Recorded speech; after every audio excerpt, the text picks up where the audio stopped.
கிறிஸ்துவுக்குள் அன்பான கர்த்தருடைய யாவரும் இயேசு கிறிஸ்து நாமத்தினாலே யாவருக்கும் காலை வாழ்த்துக்களை தெரிவித்துக் கொள்கிறேன். இந்த நாளிலே தடைகளை உடைக்கும் 4 வழிகளை பற்றி பார்க்க போகிறோம். எடுத்து வாசிங்கள். மீகா 2ஆம் அதிகாரம் 13ஆம் வசனங்களை வாசிப்போம். தடைகளை நீக்கி போடுகிறவர் அவர்களுக்கு முன்பாக நடந்து போகிறார். அவர்கள் தடைகளை நீக்கி வாசலால் உட்பிரவேசித்து கடந்து போவார்கள். அவர்கள் ராஜா அவர்களுக்கு முன்பாக போவார். கர்த்தர் அவர்கள் முன்னணியில் நடந்து போவார். ஏன் தடை நீக்குது அப்படின்னா, ஆசீர்வாத கதவை கர்த்தர் திறப்பார். ஆனால் அந்த ஆசீர்வாத கதவை தடை செய்கிறதான பிசாசு. ஒருவேளை நீங்கள் ஆசீர்வாதம் பெற்றுக்கொள்ளக்கூடாதுன்னா அவன் தடையாக இருக்கிறான். அந்த தடைகளை நீக்கி தான் நான் பார்த்து கொண்டிருக்கிறோம். இஸ்ரவேல் ஜனங்கள் எகிப்தில் 430 ஆண்டுகள் அடிமையாக இருந்த அந்த ஜனங்களை பார்வோன் இஸ்ரவேலர்களை பிடித்து அடிமைத்தனத்தில் வைத்திருந்தார். அப்பொழுது மோசே மூலமாக கர்த்தர் ஒவ்வொரு வாதைகளையும் தேவன் அனுப்பி பார்த்தார்.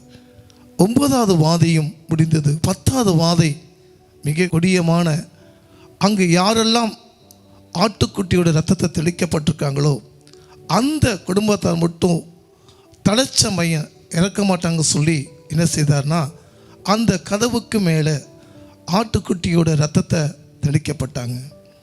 அந்த தெளிக்காத வீடெல்லாம் யாரெல்லாக்கோ கர்த்தர் சங்கார தூதனை கொண்டு அதை அழித்தார். தடையாக இருக்கிற பார்வோன் முதலாக அந்த 10வது வாதையில் தன்னுடைய பார்வோனுடைய மகனும் அந்த ஆட்டுக்குட்டியோட ரத்தத்தை தெளிக்கப்படலையோ, நிலக்கரவு தெளிக்கலோ, எல்லா தடைச்ச பிள்ளைங்களை இழந்துட்டாங்க. அதுக்கப்புறம் பார்வோன் என்ன செய்தார்? இனி உன்னுடைய ஜனங்களை அழைச்சி கொண்டு போ மோசேன்னு சொன்னார். என்ன நடந்து பார்ப்போம். 1 பேதுரு 1:19 வாசிங்க. குற்றமில்லாத மாசற்ற ஆட்டுக்குட்டியாகிய கிறிஸ்துவின் விலையேற பெற்ற ரத்தத்தினாலே மீட்கப்பட்டீர்கள் என்று அறிந்திருக்கிறீர்களே. ஆட்டுக்குட்டியோட ரத்தம் என்பது யாரை குறிக்கிறதா? இயேசு கிறிஸ்துடைய ரத்தத்தை குறிக்கிறது. அந்த ரத்தம் தெளிக்கப்பட்ட எல்லா ஜனங்களும் காப்பாற்றப்பட்டாங்க. ஆனால் தெளிக்காத அந்த ஆட்டுக்குட்டி ரத்தத்தினாலே அந்த முதல் தடைச்ச பிறகு எல்லாம் மரித்து போனாங்க. பிறகு முதல் தடையை நீக்கி கொண்டு போனார். 2வது தடை இஸ்ரவேல் ஜனங்களுக்கு சிவந்த சமுத்திரத்தில் கடந்து போனாங்க.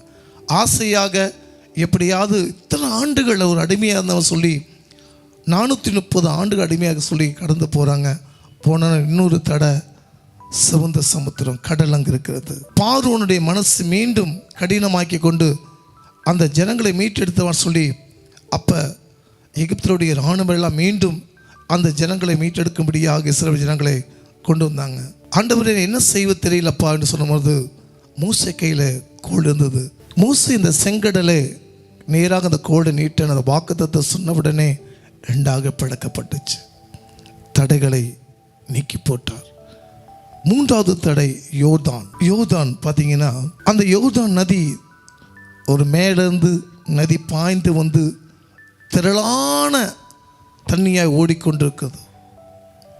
அப்பொழுது அந்த யோர்தானோட நதியை கடந்து போகணும். அவ்வளோ உயரத்துலேருந்து அந்த தண்ணி கீழே விடுகிறது. கீழே வந்து அந்த ஆற்று பூரா புரண்டு ஓடுது. அதை கடந்து தான் போகணும். அப்போ 3வது தடை என்ன செய்தார்னா, தேவன் யார் உடன்படிக்கை பெட்டி வச்சிருக்காங்களோ நீ முதல்ல அவங்களை கீழே அனுப்பு. அப்பொழுது என்ன நடந்து பார்ப்போம். ஆசாரியன் கால் வைத்த உடனே அந்த மேலேருந்து நதி அப்படியே நின்று போய்விட்டது. யோர்தான் நதி நின்ன உடனே என்னாச்சுன்னா, நதியோரமாக இருக்கிற எல்லா தண்ணிகளும் குறைஞ்சி போயிடுச்சு. அப்போ இஸ்ரவேல் ஜனங்கள் யோர்தானை கடந்து போனாங்க.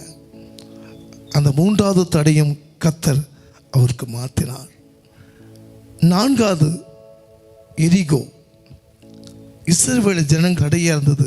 அப்பொழுது அந்த எரிகோ பட்டணத்தை என்ன செய்யணும் ஆண்டவர்கிட்ட கேட்கும்போது 6 நாட்களும் ஒரு முறை அதை சுற்றி வாங்க, 7வது தடவை 7 முறை சொல்லி ஆர்ப்பரிங்க சொன்ன உடனே அந்த இடங்கள் விழுந்து போச்சு. அன்பான கர்த்தருடைய தேவ ஜனமே, இஸ்ரவேலை ஆசீர்வதிக்க தேவனுக்கு பிரியமான காரியம். அப்போ இந்த ஜனங்களை எப்படி உன் வாழ்க்கையில் தடைகளை நீக்கினார்னா, உன் வாழ்க்கையில் திருமண காரியம் தடையாக இருக்குதா, வேலையில் தடையாக இருக்குதா, ஒருவேளை குடும்பத்தில் உனக்கு தடையாக இருக்குதா, ஆசீர்வாதம் உனக்கு தடையாக்குதா?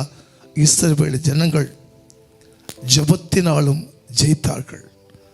430 ஆண்டுகள் அடிமையாக இருந்த அந்த 4 விதமான தடையை நீக்கின அதே கர்த்தர் தான் மோசேயோட அந்த கர்த்தர் உங்களோடு இருப்பார்.